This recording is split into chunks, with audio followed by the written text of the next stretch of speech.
Rays all-star Junior Caminero is showing why he should be extended this offseason.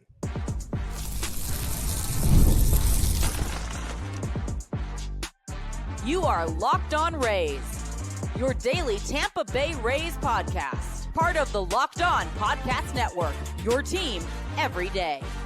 Welcome into the Locked On Rays podcast. Locked On Rays is part of the Locked On Podcast Network, now the #1 sports podcast network, your team every day. And we are Kevin and Ulises.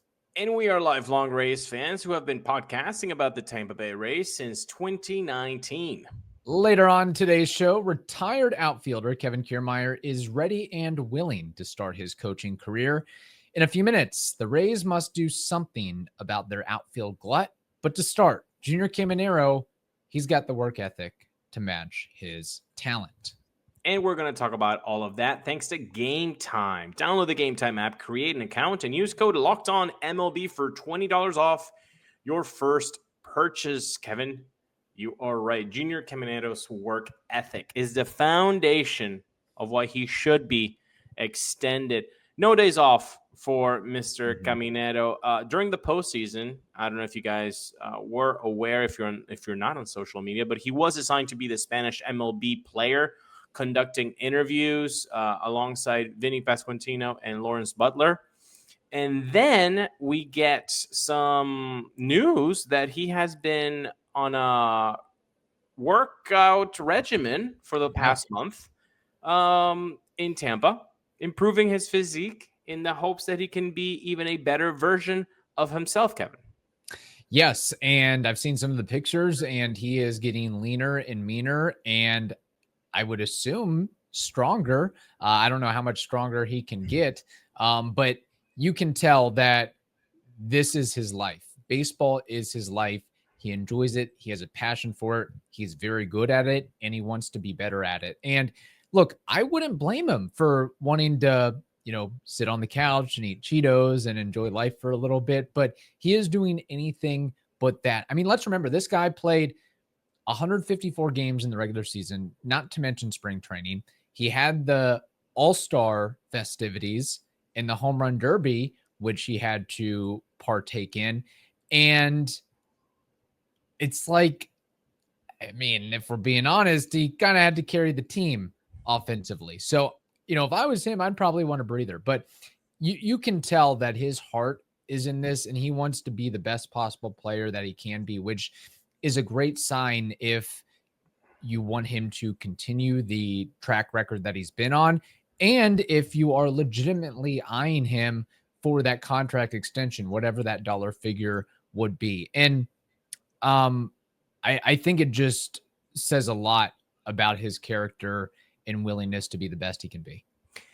He very well could be, like you're saying, in the DR with his family, with his friends, watching Winter League baseball, and just having a good time resting after a very, very long and arduous season. But this is exactly the behavior that you want from a franchise player. You want him to eat, breathe, and live baseball if you're going to be giving him hundreds and millions of dollars. Like, if what Junior Caminero's 2025 season is just a precursor or a preamble of what his career could be, that contract is going to be sizable. And the Rays have just made a unfortunate mistake, unfortunately, that we've talked about endlessly, about $183 million. And that's why you want to know who you're giving those hundreds of millions of dollars. And this is a very good green flag of who Junior Caminero is. Like, what kind of person he is, the integrity of how much he cares about the work that he does, and he's taking care of his body. And this is at 22 years old.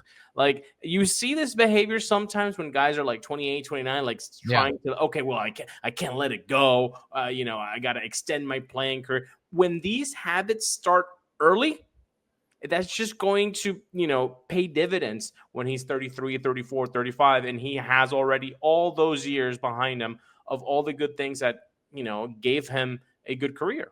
Yeah, and I think that first full season in the majors, probably not that he was, out of shape, but there was definitely work on the margins he could do.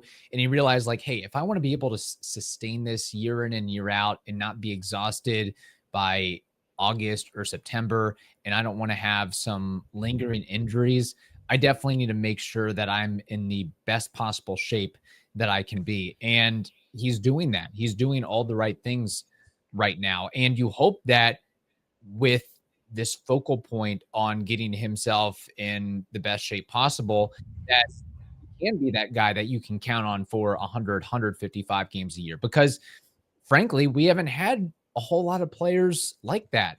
I mean, we talk about Brandon Lowe, we talk about Kevin Kiermaier. There's so many guys that it's a situation of woulda, coulda, shoulda. Well, maybe Caminero can be that guy where, pretty much every day, year in and year out, he posts. And if he is that type of player, then the Rays might want to think hard and think diligently about going ahead and trying to extend him.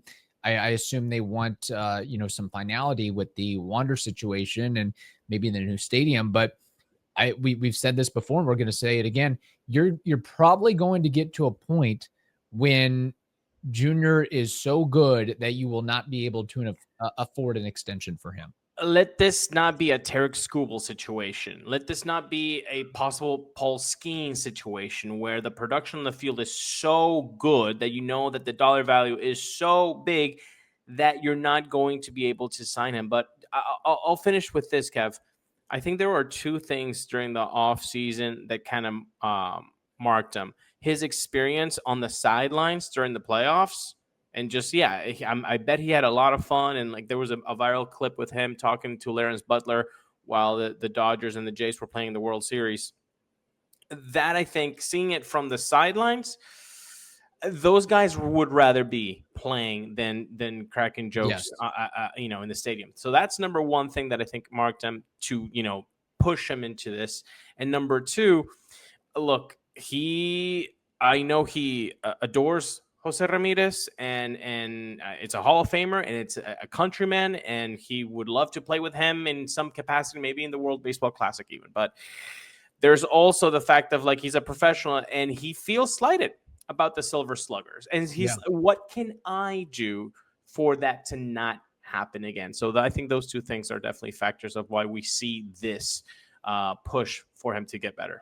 Yeah, and also just as an aside, give him credit for stepping out of his comfort zone and playing interviewer for a little bit and good for him. Being on the stage. I mean, it shows that he's willing to put himself out there, which is also something that you want and need and require of a franchise player. Of you're willing to do the interviews or be interviewed, and you're willing to be on the billboards and do everything that needs to be done besides on the field production. So I think that's a big thing as well. And I love your point about, seeing guys in the playoffs. He wants to be there, and he can only do so much because he also needs, 24, 25 other guys around him that can contribute and make a meaningful impact. But you can't question his loyalty to what he's trying to do. So hopefully he can keep it up, and hopefully enter spring training in shape, healthy. He looks to be doing all the right things for that.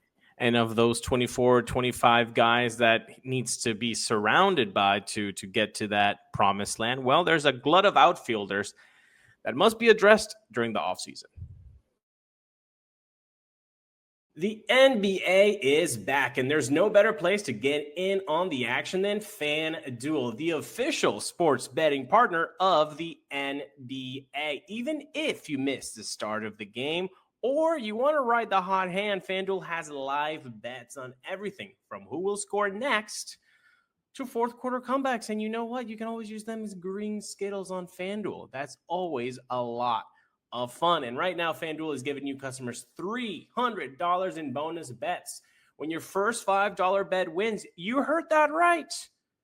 $300 in bonus bets to new customers when your first $5 bet wins. So head to FanDuel.com right now to sign up and play your game with FanDuel, the official sports betting partner of the NBA. Thank you for joining us at Locked On Rays, part of the Locked On Podcast Network, your team every day. And thank you for making us the number one podcasting network. Kevin, a Rays outfielder or two or three might be on the chopping block this offseason. Yes, and we might have mentioned it very briefly in our episode last week about the 40-man and the Rule 5 draft, but I think it is something that warrants some mentioning. The fact that the Rays have 10, count them, 10 outfielders on the 40-man roster, and I don't know, just 2 catchers presently. And you see the moves that the Rays are making. I mean, they are boosting up the outfield by getting Ryan Vilade and Jake Fraley. And you listen to the comments from Eric Neander at the winter meetings, or the general managers meeting, I should say, in Las Vegas, and basically saying, hey. Yeah, well, the quote, can you read us the quote? Because the quote was quite telling. Yes, quote, the outfield is 3 spots we've got to get right. The others are single spots. I'd probably lean toward the outfield being the area that we're spending the most time and energy just trying to make sense of how to best put it together for next year. So to answer that, or to put that in perspective, there's probably a couple outfielders that should be nervous. The fact that you're going out and acquiring Ryan Vilade and Jake Fraley, and then you see the comments from Eric Neander that really he's not 100% satisfied with how that position is right now, and you have other needs to take care of. And just the fact that you have 10 outfielders on the 40-man, something's got to give at some point. So if you're Tristan Peters or Chris Morel or Everson Pereira or somebody else, you might be wondering where you stand as of today. It's going to be tough for Tristan Peters and Everson Pereira to, keep a spot, I think, long term. I think those two guys are the ones that might be at risk here. And then after that, we've talked about him endlessly, and we will again. And Christopher Morel, you bring him for a power producing spot, and he is anything but. I mean, you can't just give 11 home runs and have the same amount of bombs than the guy who had oblique issues 2 years in a row. That's not sustainable. And speaking about the guy with oblique issues in back-to-back years in Josh Lowe, it's go time. Yeah. I don't see how you can keep going with Josh Lowe while he is getting more expensive, while he is getting older, and not producing the way, quote unquote, of the 2023 production, which was incredible. And I feel like, that shouldn't be the barometer. But now that you've showed us that, can you get close to that? Because in 24 and 25, yes, you've been injured, but ultimately this is a business, man. Like, they're not just going to, it's not a charity. No, it's not. And it's one thing if, Chris Morel kind of has it a little bit better than these other guys because there was a prime piece that was traded to get him. So you might have a little bit of a longer leash, same thing if you're a top draft pick or something like a Tim Beckham, you're going to get chance after chance after chance after chance, where if you're Tristan Peters, you might not get some of those opportunities. If you're Everson Pereira, you might not get some of those opportunities. So I would be nervous if I'm a couple of those guys that are on the bottom of the depth chart in the outfield and kind of wondering what the Rays are doing or what the plans are. And you might even look and say, hey, if the thought is to bring more power and more overall offense, you wonder if the Rays might even have something up their sleeves for Jake Mangum or Chandler Simpson. I mean, I'd love them to keep Chandler Simpson around, but if the idea is, hey, you're kind of replicating the skill set of Mangum and Simpson, we can't keep them both on the roster, then maybe there's a move there. Not saying they would be released or DFA'd or anything like that, but maybe there's a creative trade that can be worked out to thin out the fact that you have 10 outfielders on the 40-man. Do you agree though with me that it's Peters and Pereira who are at most, those two guys, right? Now Pereira is out of options right now, so I don't know if that changes the equation there. And you gave up Jose Caballero, who was a utility infielder that had lots of usage at shortstop, second, third, first, outfield. Like, I mean, you gave up a Swiss knife for a guy that didn't have options and didn't really do that much for you. So do you keep him? Is that sort of the same idea of, hey, we gave up this big guy for him, so we're going to have to keep him? Like Chris Morel, or hey, he's a first round draft pick, so we got to really give him as many opportunities. So maybe Pereira gets that treatment too. It's going to be very interesting. But the fact of the matter is that the numbers do not weigh out here. You're going to see some guys be cut off. It'll be interesting to see, because Jake Fraley and Ryan Vilade, it's not also like you're bringing in Barry Bonds and Aaron Judge. No, not by any means. But they actively sought these guys out, which says that they want to give some playing time or some opportunity. Like I mean, out of Vilade and Fraley, I think Fraley has the sticking power because he's been there, done that, and I really could see him being utilized in the right way to maximize his production. And I don't know if you want him to be an everyday outfielder, but a really good fourth outfielder platoon type that can, give you 10 to 12 to 14 homers. And, the OPS is going to be there. The stolen bases are going to be there. The fact that he can play all three outfield spots is going to be there. And, with that, you got one of these other guys, like we mentioned, that could be getting the Cam Meisner treatment of, hey, we just can't string you along anymore because we don't have a spot for you, especially when you look at, if Richie Palacios is going to stay healthy, if Johnny DeLuca is going to stay healthy, there's just not much more room there. There isn't that much room. And I think maybe, for a future episode, the question maybe should be, if Josh Lowe gives you 2023 production, is the outfield fixed by that? That's maybe something that we should get into in the future. Well, really, that's the thing, is if Josh Lowe played to his potential and Chris Morel played to his potential, we wouldn't be having this issue. Maybe the Rays don't go out and get Ryan Vilade and Jake Fraley. Maybe they get one or the other. And then you kind of fill in the gaps between DeLuca and Simpson. But if the two corner guys just did what they have the capability to do, then we wouldn't be going around like this. So, and who knows? I mean, it seems like everything is on the table, and maybe the Rays, I mean, you wouldn't really get the value that you'd want back in trading Josh Lowe now or Chris Morel now. But sometimes it's just a case of, hey, we just want to cut our losses right now because we just don't see it, coming back like it should. So there is that on the outfield front. Decisions to be made there. Meanwhile, there's a familiar face for Rays fans who wants to get back into his Gold Glove ways, but in a different way. NFL season is back, and honestly, there's nothing better than being in the stadium surrounded by fans cheering on your team. But let's be honest, getting tickets can always be a hassle. Between queues, login screens, it's always a mess. And that's why I use Game Time, the app that gives the advantage back to fans. In fact, I was in Fort Lauderdale a couple of weeks back.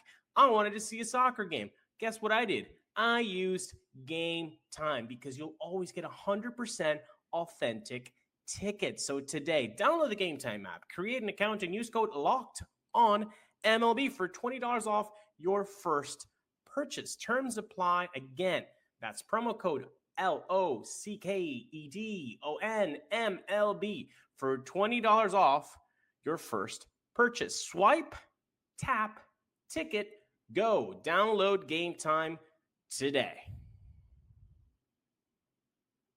Thank you for listening to the Locked On Rays podcast and making us your first listen every day. We are part of the Locked On Podcast Network, the #1 sports podcasting network in the land. Kevin Kiermaier should be hired by the Rays for the 2026 season as an outfield coordinator. If you haven't seen it already, it is making the rounds on Twitter and X, where Kiermaier posted a video announcing that he's open to working with any of the 30 MLB teams, even with all teams, if that means 5 days per week, including working with minor league teams and various organizations as well. So basically, KK wants to impart his defensive wizardry and prowess to younger players in the minors and or majors. And with that, Kevin Kiermaier is hungry to get into the coaching world. If you're the Rays and you're the ownership group, why not? Give him a shot. Give him a chance. I just think that this is such an slam dunk, Kevin, because we just read the quote from Eric Neander saying that the outfield is a priority this offseason.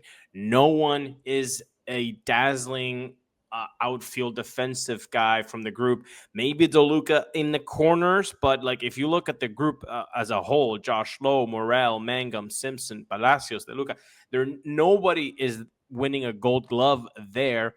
And then you have a guy who has ample time, who is going out on social media saying, hey, I know what I'm talking about. I've got the pedigree. I've got 3 Gold Gloves. I got a platinum glove. I have amounts of years of knowledge. It just makes so much sense. Plus, Kev, you're talking to a guy who played at the Trop, one of the most unique places to play outfield, not only because of the turf, but obviously because of the roof.